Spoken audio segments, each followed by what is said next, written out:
The entry point into HIV prevention, treatment, care and support is one knowing their status.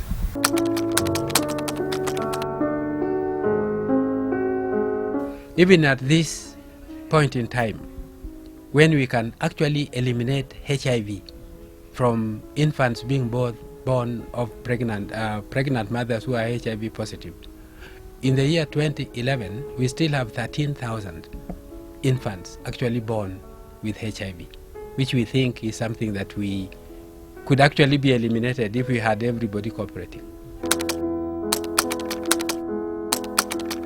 About 71% of HIV positive mothers are actually now on antiretroviral prophylaxis, and that means if we can get up to 100% of all HIV positive mothers accessing that antiretroviral prophylaxis, then we can actually have 0 children born HIV positive.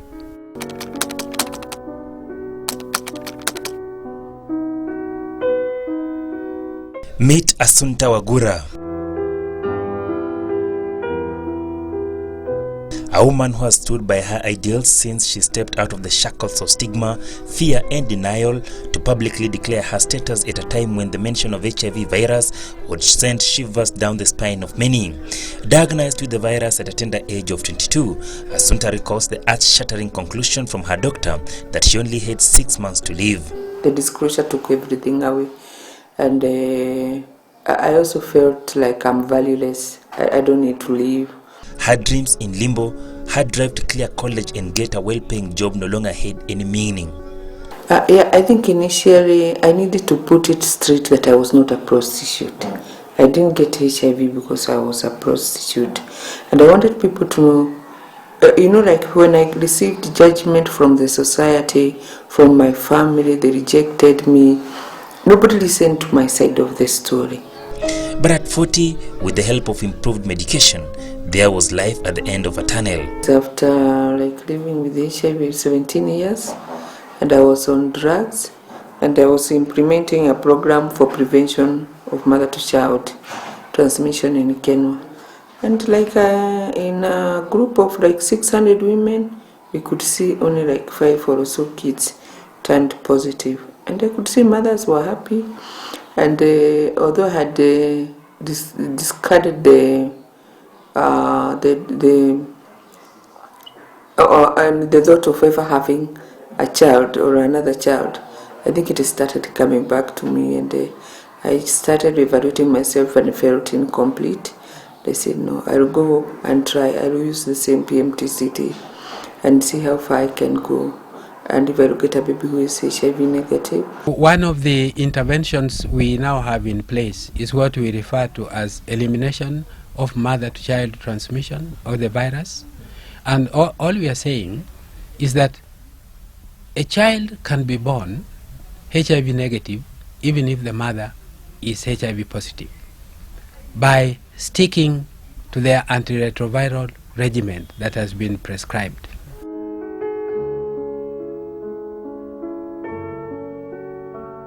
Today, and with her confidence at its peak, she stands tall, holding a set of her last-born twins named Baraka and Gabriel at the comfort of her home.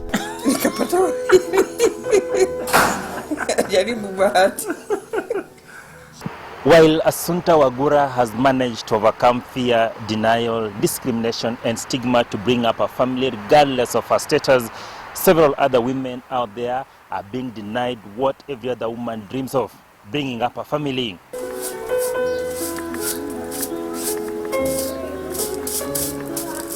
But for many other women who share her condition, theirs has been an unfortunate turn of events, either forced, coerced, or sterilized without their consent. Najihisi vibaya kwa sababu mimi mwenyewe nilikuwa bado nahitaji mtoto. Lakini kwa saizi naona siwezi. In fact, if you can't live to have a family, you can't live to have children. I think we all look forward at one time to having or founding your own family. And if this is taken away from you, you feel completely valueless. Yeah. One of the women is Mary Ojiambo. Her motherhood has been literally swept away as a result of her status. She only learned of her fate 4 years ago as she sought to have another child. Ilikuwa tu nimepata mwenzangu ambaye alikuwa amekubali anataka kukaa na mimi katika hali ya kindoa, na ndio tukaandamana twende hospitali tujue hali yetu. Sasa kuna daktari mmoja ambaye alikuwa na kuangalia katika hali zangu, akaniambia anaona tayari nimefungwa. Nilipigwa mpaka picha, akabaki naso, akaniambia tayari mimi nimefungwa na siwezi saa tena. The husband has since left her and she cannot find another man to marry. Wananihitaji sana hata saizi, lakini kitu cha kwanza wananiambia wanataka niwazalie. So ninapopiga map naona kweli wakati tulijaribu na ule wa kwanza ikawa haimesindikana. Sasa mtu anakuachanisha hapa na kuambia sasa kama wewe ulifungwa pasipo kujua na hata nikikaa na wewe haina manufaa yote, naona haina haja ukae na wewe, anakuacha hapo hiyo. Sasa mimi nabaki tu ninakaa. Her story is replicated in the life of 26-year-old Lilian Atieno. Sterilized at a tender age of 20, her marriage too is on the brink of collapse.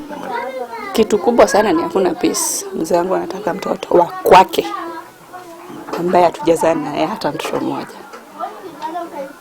Tunajaribu tu kupelekana, nilimwambia sawa basi utafute mke wa pili ili afanye nini? Akuzalie. Juu mimi siwezi zaa.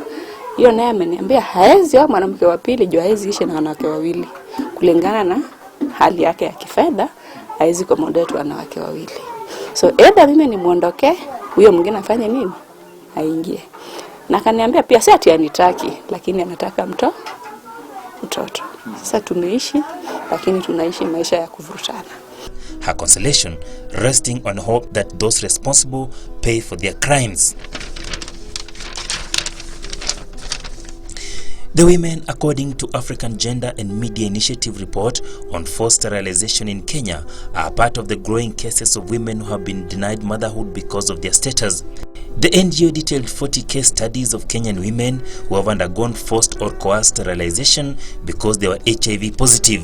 Kwa upande wangu ningeomba serikali iweze kutusaidia kwa sababu sisi pia hata tukiishi na virusi vya ukimwi tuko na right ya kuzaa, na si lazima mtu akuchukulia hatua ya kufunga kama wewe mwenyewe hujakubali. TL si emergency. Si ati ni mbaya kufungwa. Kufungwa si mbaya. Lakini ni kwa choice. Kama wewe mwenyewe umeona sasa nimezaa watoto wametosha na sitaki kuzaa watoto wengine, sasa nataka kufungwa. Na si emergency. Usifunge mama wakati ile anazaa akiwa in labor. Juu kuna wengi wetu wengine unakuta alikuwa in labor, hapo ndio alifungia, hakujua anything. Ameenda pale kuzaa na hapo akafungwa kwa sababu ya status zake. So himizo ni kwamba daktari, TLC emergency. Mama apewe muda wa kufikiria. Sterilization for women is usually done in form of tubal ligation, a permanent form of birth control that involves blocking a woman's fallopian tubes. After this procedure, eggs cannot move from the ovary through the tubes and eventually to the uterus, while the sperm cannot reach the egg in the fallopian tubes after it is released by the ovary. More than 190 million couples worldwide use surgical sterilization as a safe and reliable method of permanent birth control. National AIDS Control Council Director Alois Orago says sterilization of women based on their status is unacceptable. We don't actually advocate for any pregnant mother to be coerced into sterilization without their consent. And if for any reason any mothers have been coerced or forced to be sterilized because of their condition, they are actually free to access services from the HIV and AIDS Equity Tribunal. He advises the affected women to seek redress from the HIV and AIDS Tribunal set up for the purpose of fighting stigma and injustices meted against HIV positive persons in the society. After sterilization, the women say their world has literally crumbled. More importantly, though, is the steps that are going to be put in to ensure that such cases do not occur again. Achola Simon, for Channel 1's News Hour.